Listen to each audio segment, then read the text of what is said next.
gon' get on the track.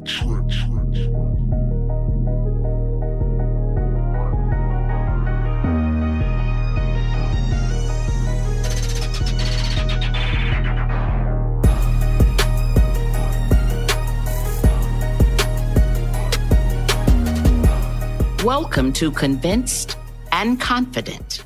My name is Sarah Gilmore, and my co-host is Tamara Bluedorn. And each week we bring to you an inspiring message or person that will help you on your journey to self-discovery.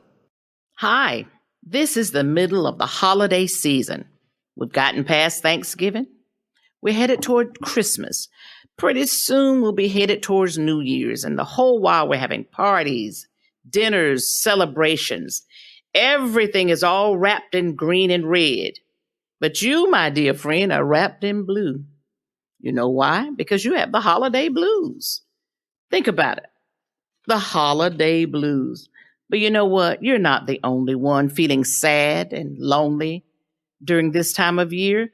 Many, many people suffer from it. I've talked to people all the time who say they just don't quite feel the same this time of year. They're normally happy people, but this time of year they feel a little sad. Tamara? Did they tell you why they felt that way? Well, some talk about it. A couple of them said that they just felt lonely. Particularly, we live in a military town, so they have moved far away from their families and friends. And so that makes them feel a little bit lonely that you're celebrating the holiday, but they don't have anybody specifically close to them who can celebrate it with them. And I can understand that and how that would make them feel. So what advice did you give them then? Did you not? Well, I tried. I called it the cure for loneliness. One of the things you can do is not stay seated up in that house, not go from work to home and do nothing else. Get out of the house. Get up and get out. I used to tell my children all the time, when something happens and you're a little bit lonely or depressed, you can stay in the bed one day. After that, get up and get out and go around other people. Go where they are.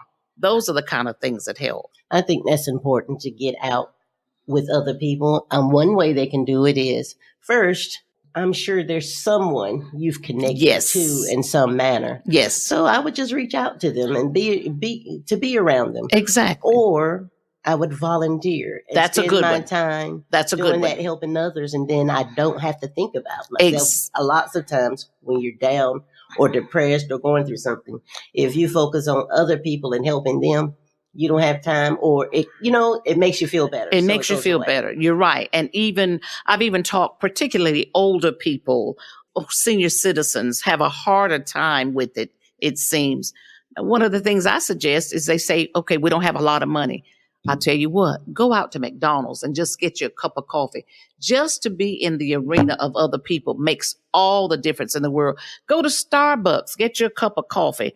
Go to Chick-fil-A, go somewhere, some of these places, and just sit in the presence of other people. That makes a difference. Well, a lot of seniors are active in church. That makes a difference. That's a good one. So that keeps them busy and around other people, going to the Bible studies or the usher meeting, all those kinds of things. Right. And what that does when you go to church, you can pause a moment and really realize what the season is all about. It's not about everything else, but the season was really about what? The season was about the birth of the Savior, Jesus Christ, helping others, giving to others. That's what the season was really about. So you don't have to do everything, but do something. Now, some people, Miss Gilmore, I see, they've said the financial stress. Oh, yes. Gets to them during this time of year. And my advice it does seem like oftentimes, like, at least for me, yes, like, do I have extra bills? That's because you have a child that shows up in December yes. that I didn't know about. I was like, we've been doing fine. What's going on with this? But you don't have to buy every gift, toy, or anything. A lot of times, just being present with someone, writing a letter, something we don't do anymore in this day and age. Making a phone call. Yes, a call. That makes a difference particularly to people who don't get out and around a lot. Just pick up the phone, place a phone call. And the thing we also forget when we're talking about gift giving If somebody gives me a plate of baked cookies, I am a happy woman. And I've always been happy with something like that. I don't care about the gift being very expensive and those kinds of things. You can do something like that. You can also, have you thought about it? You can give somebody a card. People are good also at arts and crafts, and they make things for people. Give somebody something like that, and that'll make them feel so much better. But oftentimes, though, now, Ms. Gilmore, there's a lot of, in cities, and even in some of the smaller cities, they have a lot of community activities going on. Yes. Like I'll even say, I can't even remember, at one of the breweries, they have like game nights, karaoke's. Wonderful. All of these different places now. You don't have to go there. There's like botanical gardens. Every place has something where people are present, especially during this time of year. And that's what makes a difference. A lot of people say, well, part of the reason I'm so lonely is this time last Christmas or last Thanksgiving, my father or some loved one was alive and they passed. They're no longer here. Yes. Don't feel guilty about grieving some. That's okay to grieve. It's called survivor's guilt. That's okay. But don't sit in it forever. You grieve some, but you know how you combat that? Think about the wonderful memories and the beautiful times that you had when that person was alive. Absolutely. And enjoy those memories. And if the memories make you sad, you know what you can do? You can create some new memories. One of the things we do as a family, and I started kind of a tradition, and that's one of the things, and one of the reasons I do it, to kind of combat the fact that our family has gotten smaller. So what we do, we're not at home usually at Christmas or Thanksgiving. We do a cruise, we do a trip of some sort. You can just get in your car and ride. Have you ever driven up to the mountains to see the beautiful trees and foliage through the Blue Ridge Parkway? You don't have to have a lot of money to do things like that, but create some new memory so that it helps you create a new tradition. And that's exactly what it does. Yes. Now, others, Ms. Gilmore, get stressed because people are coming in to town. Yes. And they feel they have to do everything and make it all perfect. You do not. You do not.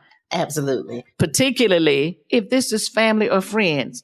Come as you are, but you also have to accept me as I am, and enjoy what I have to offer you.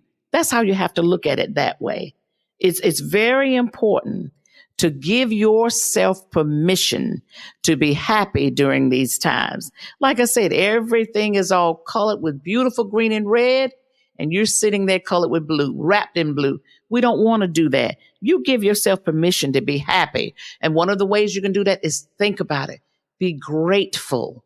The spirit of gratefulness makes all the difference in the world. Absolutely. Absolutely.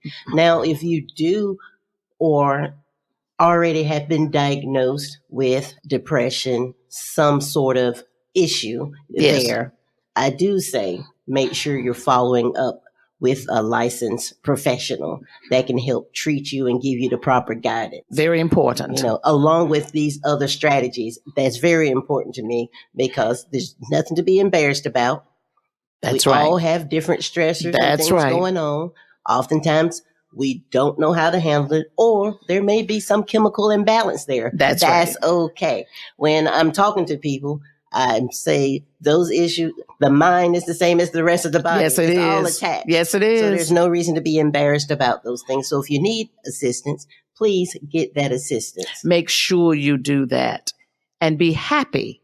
Give yourself permission to be happy during these holiday season. And like you said, with the being grateful, start your gratitude journal now. Oh, excellent. Excellent. Start it. Just make a list. You'll start seeing the small things you become very grateful for. Yes. There's a story of one gentleman who carried all the time what he called his gratitude rock. He carried it in his pocket. And at all times when he would get down or sad or depressed or unhappy, he would reach in his pocket and pull out a rock, something as simple as that, and look at it. And it was called his gratitude rock. So for this holiday, let us all be grateful for the things that we have. Have a great holiday. That's our show, and we thank you for listening. If you like our show, Convinced and Confident, please leave us a rating. and download us on Apple Podcasts and Google Play.